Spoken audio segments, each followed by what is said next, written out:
Welcome back everyone. So today I'm going to do a video on doing MOSFET breaking using N channel and P channels, and this is what we're trying to achieve. The breaking is in relation to the pusher motor and accelerator, so we can adjust the speed at which the motor turns, and we can also adjust when the break happens. So single shot, switch the button, double shot, all the way back for full auto. And just for fun, this button down here changes the speed of the motors so I can engage with people close range and short range. So if you want to make something like this, this video is dealing with the braking. I have a full video which deals with the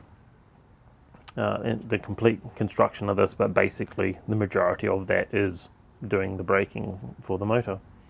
Alright guys, I do have a video, sorry not a video, I do have an application which gives all the step-by-step wiring, which contains the pictures throughout this. You can download that from the link, it's free. It also does the programming of the Arduino for you, and it enables you to change the options of the switches, and any updates to the wiring or whatnot will go through that, because I obviously can't retrospectively change the video, unfortunately. Alright, let's get into it. Okay, we're going to make an Arduino controlled motor braking and accelerator, if you like. Motor control, one direction and braking. Now most of you will know that I've already done a video about simple braking, and if you haven't seen it, it's over here. However, it was supposed to be about simple braking, and a lot of people tried to use an Arduino, something like this, or Arduino, never sure how you're supposed to pronounce that, like this, to control, oops, sorry, some of these guys. Now, it worked with the N channel ones, but it doesn't work to directly control a P channel, and this is a P channel from the Arduino. That's because the N channel works by 0 voltage applies to it, means that the switch is off, and 5 volt means it's fully on, and the P channel works the other way around, where if we give it 5 volts, sorry, not 5 volts, if you give it, yeah, how do I say this? If we were controlling a 5 volt motor, if we gave it 5 volts, then the switch would be off, and if you gave it 0, it would be on. Now the problem we ran into is that when we were controlling something like that and a huge LiPo, something like that, the voltage out of these is much higher than the 5 volts. This one is 11.1 half used, and obviously you can get much higher ones. Now the problem with the P channel is that we're then applying 5 volts to it, but the voltage it's trying to control is like 11 or 12 or 15, and therefore 5 is not 15 volts, and therefore it doesn't actually ever close or turn off properly when you give it 5 volts, because it wants 15 volts to be closed. So when you used an Arduino to directly control the P channel, you would find out that it would go bang because you were applying power to the N channel, which was giving it full voltage through the, or better words, full current through the N channel, and we hadn't managed to turn off the P channel properly, so it was still able to power current through that, and that created a short, and it goes kaboom! So that's no good. The other thing that people have brought up on my original video is that while it is simplistic, it's theoretically you're turning one MOSFET off while you're turning one on, which means there's theoretically the possibility of some kind of short, which results in more heating. I mean, the reality is it works, but should mean a little bit more heating depending on how fast they open and close.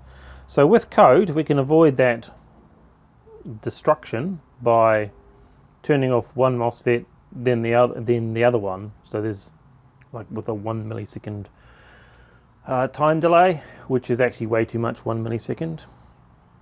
But to solve the problem of the fact that we can't apply 5 volts to our P channel and get it to turn on and off completely, we're going to use an in-channel one to operate the P-channel one fully, and therefore we can do it. So unfortunately it means we need to do it with 3 Mosfets, which is less simplistic than 2, but it's still not exactly hard. You've got one which is going to control the acceleration, and you got another one which will control the P channel. Now P channels are always way worse than N channels stat wise, so I always use the P channel for braking and the N channel for running, though theoretically you could do it the other way around.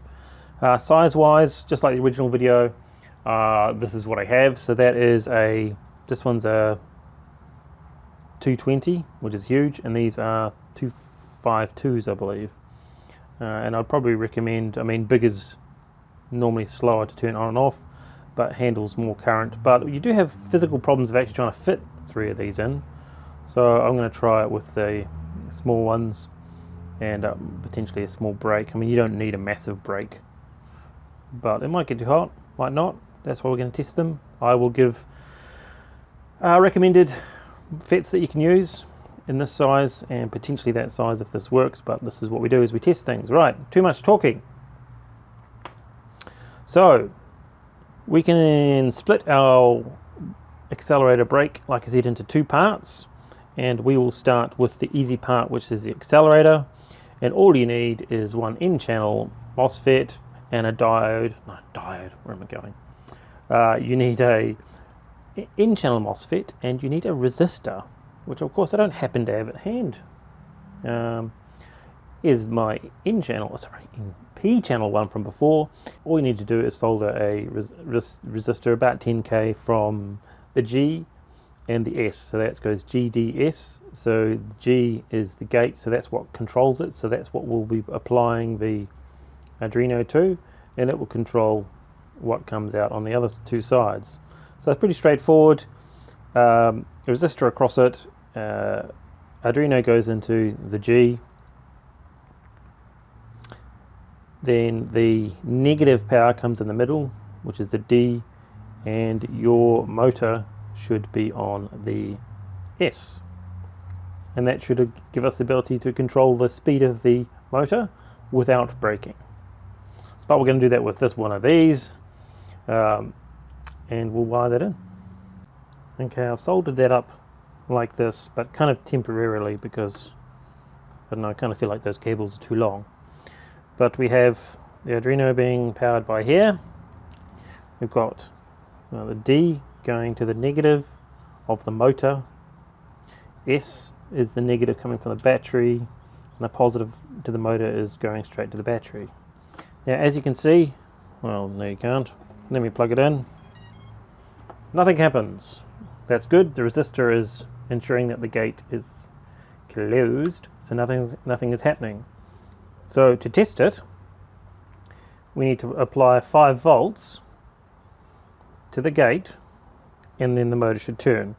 Now we can effectively do that by applying the source voltage, or just putting this on the positive, and the motor should turn if we've done it right.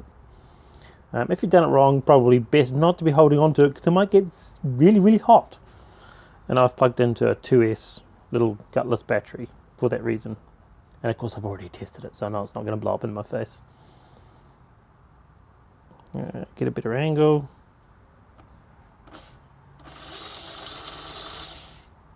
There we have liftoff. Cool. So we have done half of it. We've done the accelerator part. Now we're just going to move on to the brake. Okay, the brake. We need our B channel and our N channel. We need to run resistors from both sides like before, between the ground and the source. I've already got it on one, so I'll add it on the other one, and then I'll add on the control wire, which is going to go on the gate on the N channel, and we'll do that and we'll come back.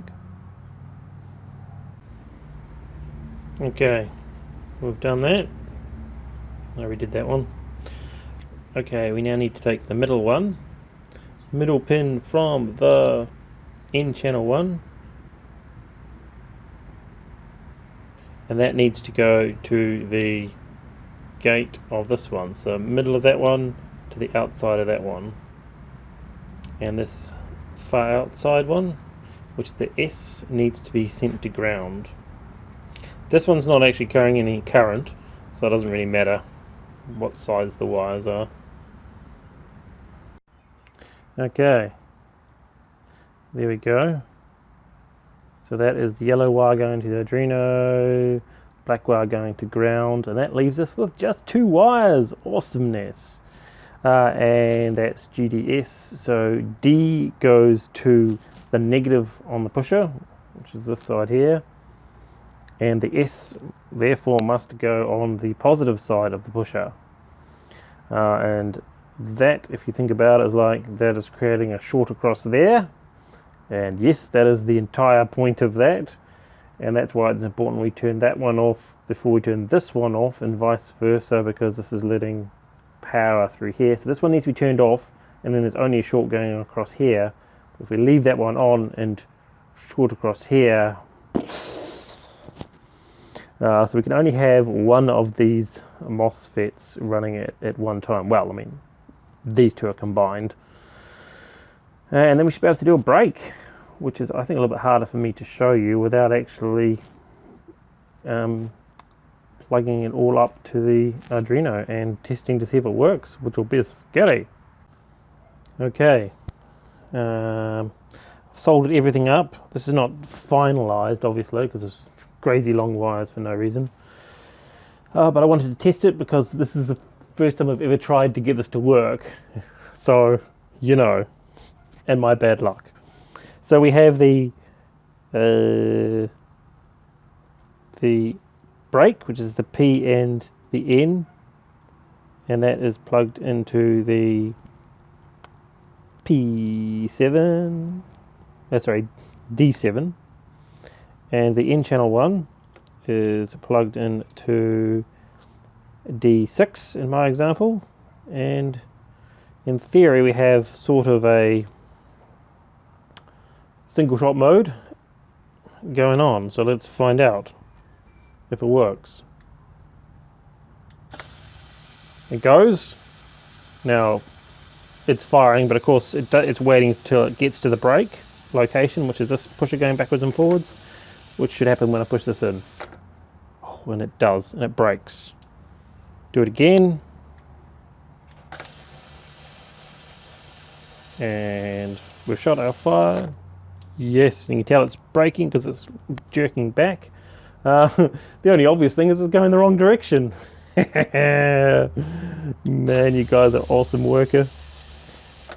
Now, if you actually look at the motor, it has a plus and a minus on it, and I have wired it up the correct way, and it spins the wrong way. So, classically, that's actually the board on it is wrong. I need to swap the positive and the negative round and shorten all these wires, and obviously put more heat shrinking on there. And electrical tape. We need to remember that obviously these little wires are actually conducting power, and this metal heatsink, annoyingly enough, is part of the circuit too. But it works, so that's how you can power and brake. Now there is one other thing that everyone's going to forget about or complain about, is the diode. The diode should go between the negative and the positive, which will actually be, which is the silver line is going towards the positive, but remember this is actually the wrong way round, so they need to be the other way around, and it'll be going this way. And that should be us. So that's how we can get it to work. Okay, it is now many months later, and I have replaced it with this huge monstrosity. That's because I have got a bunch of large 220s upright on this board, and this was a version of a board to integrate power and the Mosfets, which I will redesign completely. Don't know if it'll ever see the day of light, but it is to make lives simpler if you want. But anyway, it is done. So this is on 3S. This is set up for running 4S, but I plugged 3S into it, which is why the motor stops way before it should, and the rate of fire is relatively low, but I thought I'd show you where we are at. So we've got two triggers. This operates full auto, and this goes between single and burst based on the switch here, which operates that seemingly useless switch on the side of the Swordfish. So that's 2 shots, change that, single, all the way back, auto. And you're like, well, what do we do with the rev trigger? In this example, I use that to adjust the speed for shooting people at close range.